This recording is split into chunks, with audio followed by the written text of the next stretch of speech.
40 days for 2 days for today's video. Ace na CA3.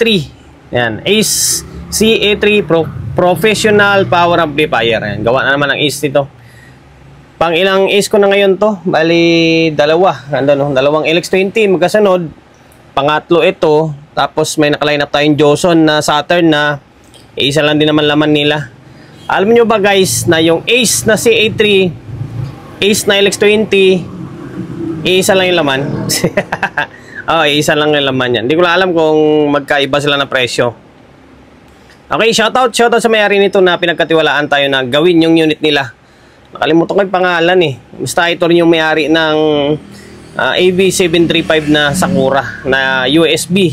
735 USB. Okay, shoutout and then maraming salamat sir sa pagkakatiwala mo ng unit mo nito sa akin. Ang issue, parang nakaprotect daw or walang audio, parang ganon.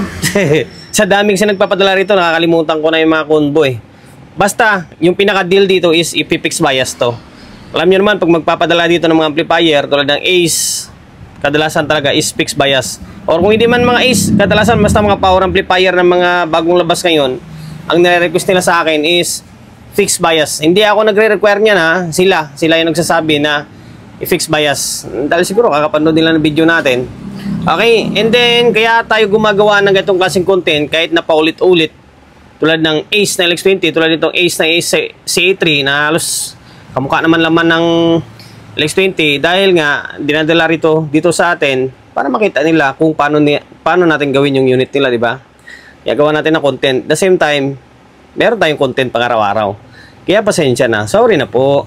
Okay, may nakakabit na speaker to. Kakabitan natin na speaker. Ayan. Virgin pa to. Ako pang unang nakadali dito. Binuksan ko lang agad para mas mabilis yung video natin. Kabitan natin ng speaker. Tapos, input. Okay. Ayan. May nakasalpak na input yan in the speaker. Audio source natin itong cellphone natin na isa. Ayun. Bahala ka dyan. Okay, naka-normal mode naman siya. Magatik naman dalawang relay. Ngayon, audio. Meron. Lalim ng tunog. Nakasub pala to. Ang lalim ng tunog niya. Nakasub. Oo nga. Ayun na, lumabas na. Yan, yung sinasabi pala ni Bossing, nagpo-protect. Okay, channel 2. Wala rin audio. Karoon ng audio yung kabila. Yung kabila, nakaprotect na.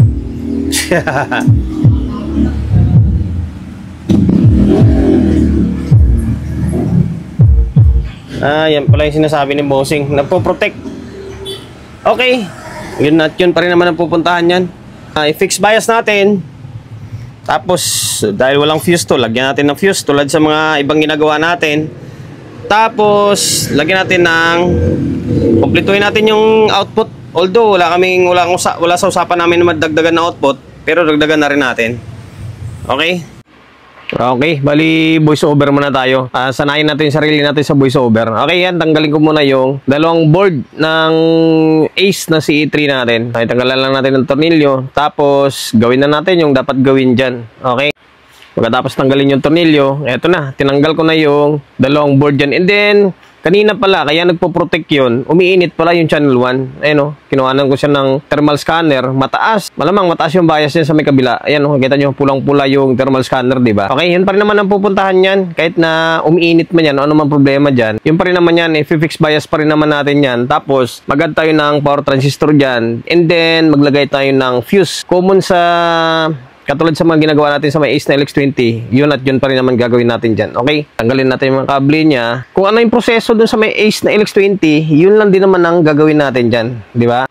Okay, pagkatapos tanggalin yung mga kable, ayan yung board ng Ace na C3. Walang kinaiba sa may Ace na LX20. Kahit yung mga sulat dyan, yung mga revision or version dyan, same na same sila ng Ace na LX20. Walang kinaiba. Naka 4 pairs yung output na C500 and then A1943. Ayun, 4 pairs siya. Meron din slot or blanco na isang pares. Dadagdagan natin yan. Ngayon, tanggalin natin yung pinaka-board dahil hindi tayo makapagdagdag ng output dyan or makapagdagdag tayo ng output pero hindi tayo makapagdagdag ng resistor na bloke kasi hindi siya naka-double sided. Kaya need natin tanggalin yung board. Although dun sa may trimmer, pwede yun. Kakatirin mo lang yung trimmer tapos hinang mo lang yung resistor, pwede. Diyan sa may bloke, hindi talaga pwede kasi nasa ilalim yung paghinangan. Although sa output, pwede kasi pwede mo siya sungkitin, nakalabas yung paghinangan. Tanggalin natin, ayan. Barina lang para mas mabilis. Sinabay ko na dalawang board para hindi na umahaba yung video natin. Kaya nga ako nag-voice over ngayon eh. Kaya steady na lang yung camera natin. Okay, ayan. Tanggal na yung dalawang board. Okay, ayan. Papakita ko sa inyo yung i-fix 1.8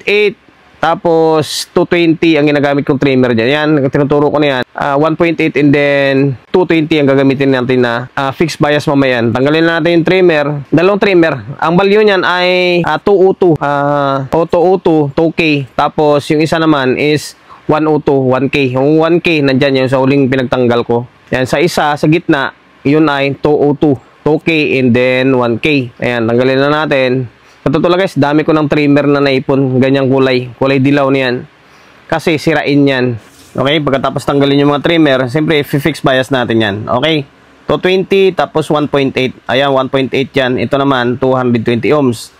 Yung 1.8K sa may bandang gitna ng board yan.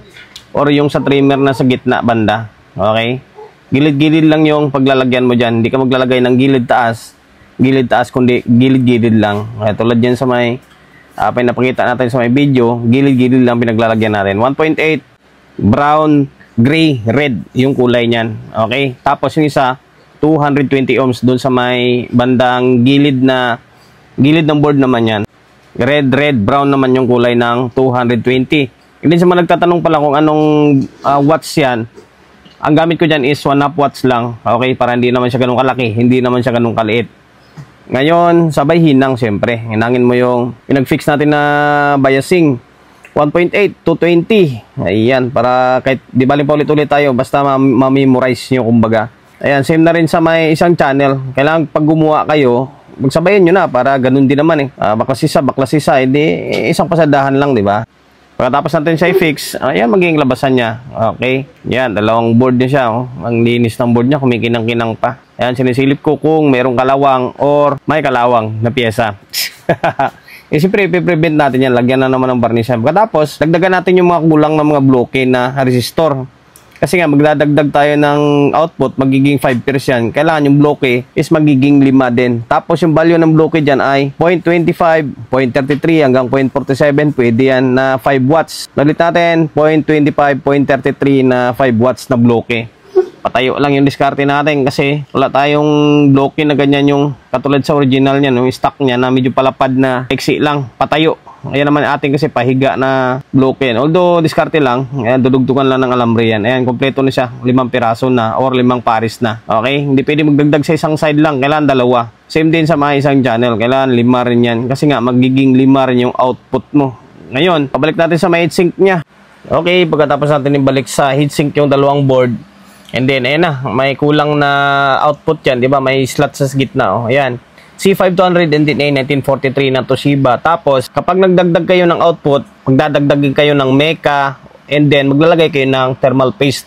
Ayan, para yan yung transfer ng init papunta sa may heatsink. Tapos yung Mecha naman ay yung mag-isolate ng bakal ng transistor papunta sa may heatsink para hindi magka-short yung supply. Okay, ayan. Lalagyan nyo lang ng Mecha yan or parang fiber siya eh. Tapos yung puti na yan, thermal paste naman yan kung tawagin or silicone compound. Ayan, yan mag-absorb ng init papunta sa may heatsink. Okay.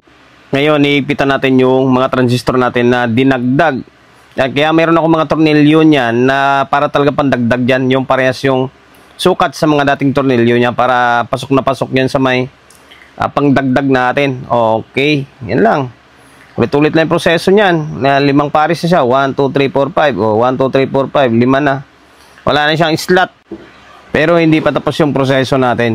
Kasi magdadagdag pa tayo ng fuse sa may power supply naman. Okay, tatanggalin natin yung board ng capacitor natin. Tapos angat mo yung diode. Ayan, yung iniinang ko na yan, diode yan. Kailangan mong iangat yan para makapaglagay ka ng fuse box dyan sa may board. Okay, yan ang ginagamit ko na fuse box. Ang ganda niya, kulay itim. Okay, tapos babarinahin natin. Yan sa may taas, yan kung saan binabarina ko. Diyan ako naglalagay ng positive or negative yata yan. Pero dalawa yan syempre kasi nga negative and then positive. Yung isa na yan, dyan sa may nakapwesto sa may diode. Yan yung inangat natin yung diode dahil nakaharang siya. Okay, lalagay natin yung fuse box. Pwede man kung wala kayong fuse box, kahit yung alambre na makapal, pwede yan, patayo nyo na lang. Importante meron siyang fuse para once na magka-error ay mapiprevent yung pagkasira ng mga pyesa kasi mapuputol lang yung fuse. Okay, yan, hinangin lang natin yung mga paa ng fuse box natin. Tapos puputulin mo siyempre.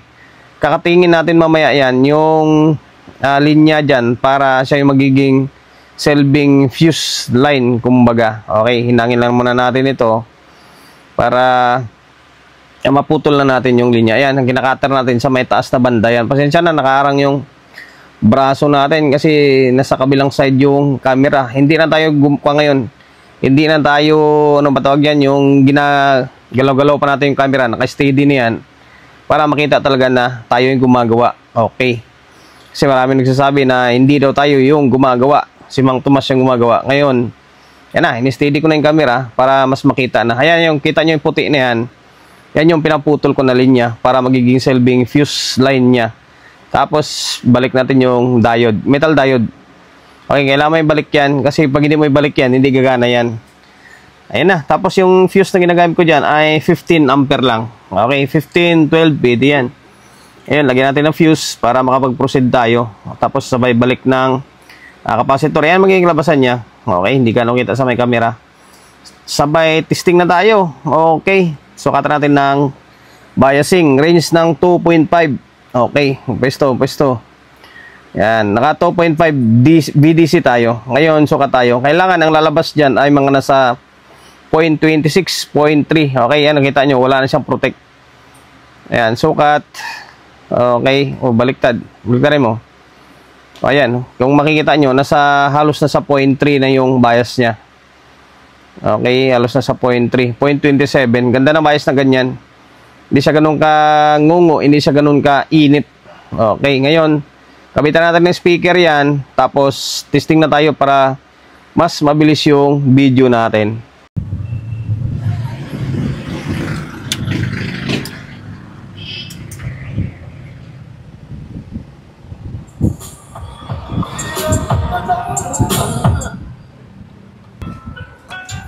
Solid sheet SO5, OJ solid sheet water CWR.